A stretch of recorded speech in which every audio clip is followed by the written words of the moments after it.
Possession. Finally, a movie that the whole family can sit down and enjoy. Or maybe not. This is a very intense and harrowing drama with Isabella Johnny and Sam Neill in career best performances. And it also happens to have a slimy, tentacled sex monster designed by Carlo Rambaldi. So it's kind of a hard movie to really pin down into a genre, let's say. But it's definitely been embraced by fans of horror films because it's definitely of that nature. Definitely a horror feel to it, where I would say, I mean, it's gained this whole new life on streaming. Like I had never even heard about the movie until recently, until maybe about I guess a year or so ago, when it started streaming. And I know there are criticisms about streaming in general, and I have my own criticisms. But I mean, when something can kind of get a little light shed on it and kind of gain this whole new following, this whole new appreciation from people who like these types of movies, I see that as a very positive thing. This is a film from Andrei Zawalski from 1981. So there must have been at least some time where it was out of print or just not circulated as well. But here we are today, and a lot of people regard it as close as possible, I guess, to a masterpiece. Well, some people would call it a masterpiece. I think it is close to that. I think it's a superb film.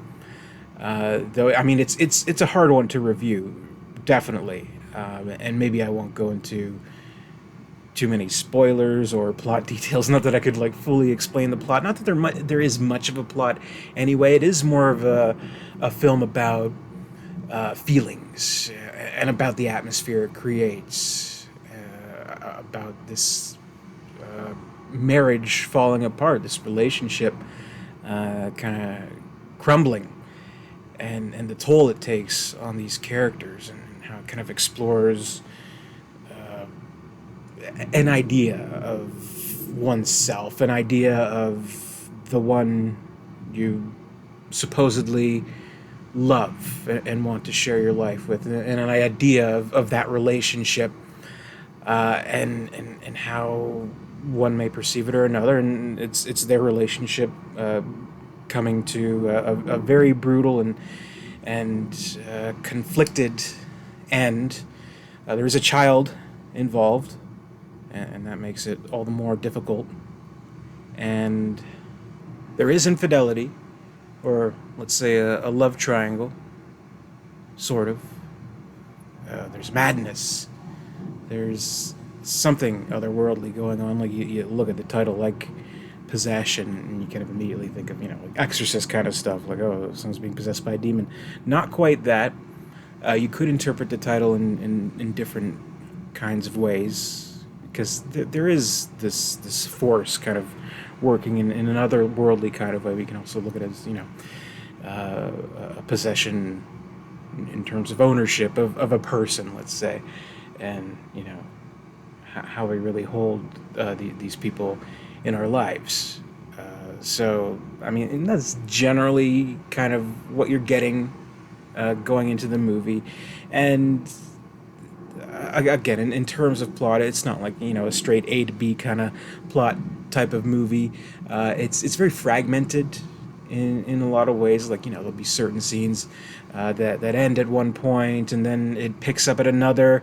Is it a day later? Is it a week later? You're not quite sure. So it is intentionally kind of disruptive of just what we kind of are used to in like a general kind of narrative of a movie like this. And I guess like maybe like just because the performances are so good and so committed, if they had played this in a different type of way, but still maintaining the artistry and craft of these performances. Like, he could have like maybe like shifted it in a certain way where this could have ended up being like, you know, an Academy Award winning drama, but no, this is something much darker and more sinister, which is great, because you know, life is kind of like that in a certain kind of way.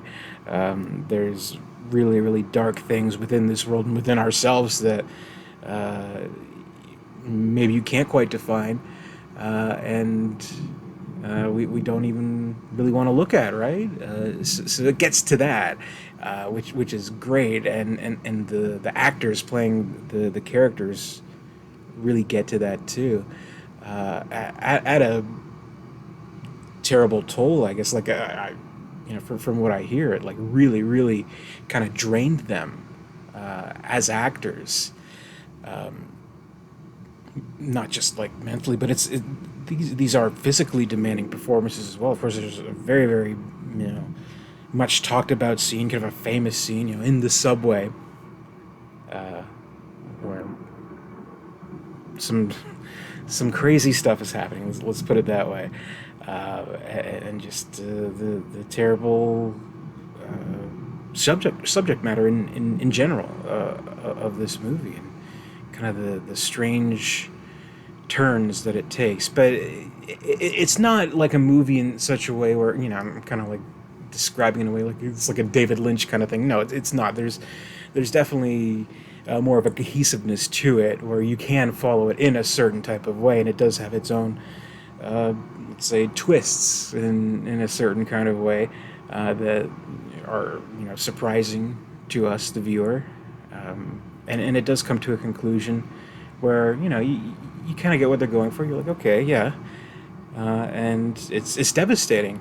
It really is. I mean, this isn't the kind of movie that you know, walk out of and, you know, feels a nice sunny shiny day. It's a pretty draining movie as a viewer as well. But I mean, sometimes that's great, and I think that is kind of why it's been more classified as horror. But I would say, you know, just in keeping with horror movie reviews of this month, I'll warn that this isn't like necessarily a straight up like horror type of movie. It's different than that, and you know, it can actually get even darker and more twisted than that, but I think more challenging than that in a lot of ways. Like, it really asks a lot of you to put into this movie, and I think what you put into it will ultimately, you know, result in what you take out of it, and I think it is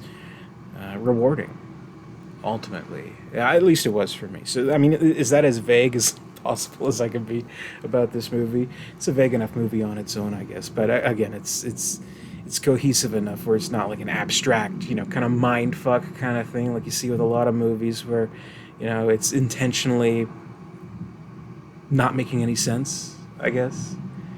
This makes enough sense. This hits enough nerves, let's say, that you get it. You get it. So yeah, I guess that's my review of Possession. An incredible film. Definitely worth checking out. Streaming on Shudder. That's where I found it. That's where a lot of people are finding it these days. Well worth a watch. So stay tuned for more horror movie reviews all throughout October. Be sure to comment, rate, subscribe, all that good stuff. And I'll see you later with the next video. And until next time, stay scared.